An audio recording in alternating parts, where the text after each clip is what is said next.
Di Indonesia saat ini saudara, khususnya 10 tahun terakhir ini saudara, di mana-mana terjadi darurat akhlak. Darurat akhlak. Nah, salah satu contohnya misalnya, dulu kita kalau lihat orang bohong jijik saudara, geli, nggak suka kita, jelek. Tapi sekarang bohong jadi budaya. Dari mulai presiden, menteri, jenderal sampai rakyat yang di bawah tiap hari bohong sudah. Banyak yang melakukan kebohongan. Dan sepertinya mereka gak sukses tanpa bohong. Bohong dijadikan budaya, bohong dimasyarakatkan. Gak malu orang berbohong. Wah, berbohongnya terang-terangan, yang sedunia tahu itu bohong, tidak punya malu. Ini namanya adimul akhlak. Hilang udah akhlaknya saudara. Orang kalau masih punya akhlak, bohong takut saudara. Kalau dia pun bohong, dia usahakan orang gak tahu kalau dia bohong saudara. Kalau sekarang enggak, orang tahu dia bohong, dia senang, malah seolah-olah dia nggak bisa hidup tanpa bohong. Dan ini berbahaya, ini harus kita lawan. Kebohongan harus kita jadikan sebagai musuh bersama saudara. Nah, akibatnya apa? Karena sekarang kebohongan di mana sudah merajalela, orang enak aja mau korupsi, enak aja, gampang dibohongin kok. Orang mau mencuri enak aja, gampang dibohongin kok saudara. Jadi sekarang ini saudara, kebohongan ini wajib kita jadikan sebagai common enemy, sebagai musuh bersama. Yuk kita latih anak-anak kita dari kecil, jangan kasih bohong. Didik mereka untuk tidak berbohong saudara. Kalau sampai mereka berbohong, hukum saudara, hukum anak kita, disetrap saudara.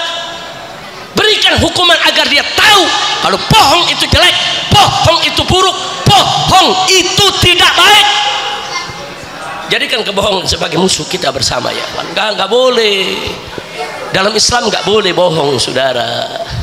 Bohong itu ada tempatnya. Bukan rakyat dibohongin melulu dibohongin saudara. Udah itu rakyatnya senang lagi dibohongin. Inna lillahi wa inna ilaihi rajiun. Maka itu saya mau tanya semua, siap lawan kebohongan? Siap jadikan kebohongan musuh bersama? Takbir. Sallu ala nabi. Nah, jadi ini yang kita minta, yuk kita perbaiki. Ini salah satu perjuangan untuk memperbaiki akhlak, karena bohong itu bukan akhlak yang baik. Apalagi mencuri, apalagi korupsi, nggak boleh dong saudara, jangan dong. Udah gitu sekarang berita yang paling akhir saudara, berita yang paling akhir, mentang-mentang dalam dunia sepak bola ada naturalisasi, pemain asing diambil, diberikan warga negara untuk jadi pemain Indonesia. Senang, tahu-tahu sekarang Menteri Kesehatan ingin menaturalisasi dokter-dokter se-Indonesia. Dia mau ambil dokter-dokter asing aja, alasannya Indonesia kekurangan dokter. Saudara, kalau kita kekurangan dokter, bukan ngambil dokter asing, tapi fakultas kedokteran dibikin murah dong, kalau perlu gratis. Betul? Jangan orang kuliah kedokteran mesti punya duit ratusan juta bahkan miliaran. Ya pantas saja kita kekurangan dokter. Betul? Kekurangan dokter saudara bukan berarti orang Indonesia ini bodoh. Orang Indonesia banyak yang cerdas, banyak yang pintar, bahkan kepandaian IQ orang Indonesia di atas rata-rata bangsa Asia saudara. Siapa bilang orang Indonesia nggak bisa jadi dokter? Siapa bilang orang Indonesia nggak bisa menjadi dokter yang spesialis? Bisa, cuman kuliahnya kemahalan. Betul? Betul? Nah sekarang kalau kuliah fakultas kedokteran murah saudara, banyak gak yang masuk? Besok banyak gak yang jadi dokter? Besok banyak gak jadi spesialis? Kenapa jadi orang asing lu suruh jadi dokter? Udah gregetan lagi dah, sebulan lagi baru bebas nih. Udah segini aja dah, urusannya ditangkap lagi gara-gara orang joglo. Masya Allah, kira-kira paham nggak? Paham nggak? Nah, udah, jadi komentar saya yang terakhir, kalau memang mau ada naturalisasi dokter-dokter asing, diambil sebanyak-banyaknya untuk Indonesia, karena di Indonesia katanya kekurangan dokter yang bagus. Saya usul sekalian saja presidennya orang asing, menterinya orang asing, jenderal-jenderalnya orang asing, lu kasih aja di negara buat orang asing. Kira-kira jelas gak? Jelas gak? Astagfirullahaladzim, ngawur tidak? Itu pemikiran semacam itu ngawur tidak? Jadi saya kasih usul yang ngawur, karena pejabatnya ngawur. Ya kan, gila mesti dilawan gila. Nah kalau gila dilawan gila baru baik. Lu orang gila lu ajak ngomong serius, pebudak dia nggak paham. Betul? Lu orang gila nih lagi bilang nih, ini siang nih, dibilang ini malam nih, ikutin aja. Iya ini malam gelap gulita. Yang namanya orang gila. Lu ngobrol sama orang gila lu jadi gila dulu. Ngobrol sama pejabat ngawur lu bikin ngawur. Kenapa? Dinasehatin nggak ngerti-ngerti. Baik, sekarang saya tanya saudara, orang Indonesia banyak yang cerdas tidak? Banyak yang pintar tidak?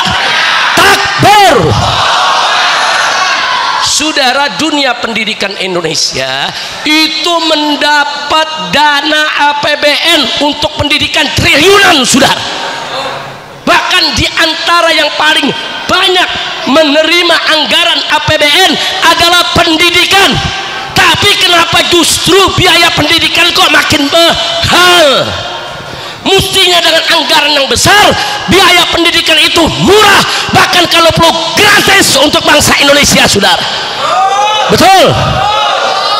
Ini pendidikan makin mahal.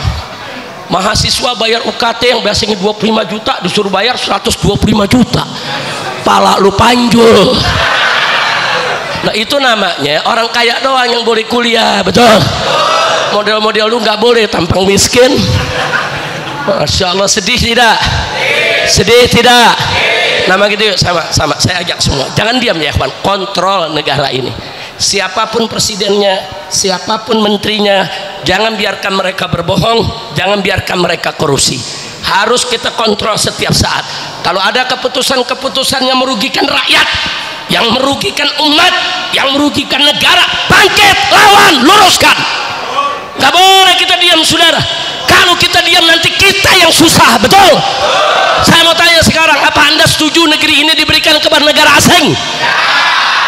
Tenaga kerja Cina, saudara, jutaan dimasukkan ke Indonesia. Orang Indonesia yang sendiri banyak nganggur. Udah gitu ngomongnya apa? Terang-terangan ada menteri mengatakan karena bangsa Indonesia nggak punya skill, nggak punya keterampilan. Orang Cina datang kemari cuma tugasnya ngelas doang. Tukang las di Joglo banyak. Betul? Betul? Apa perlu tukang las dari negeri Cina? Ini udah dah, gue segini aja dah ceramah.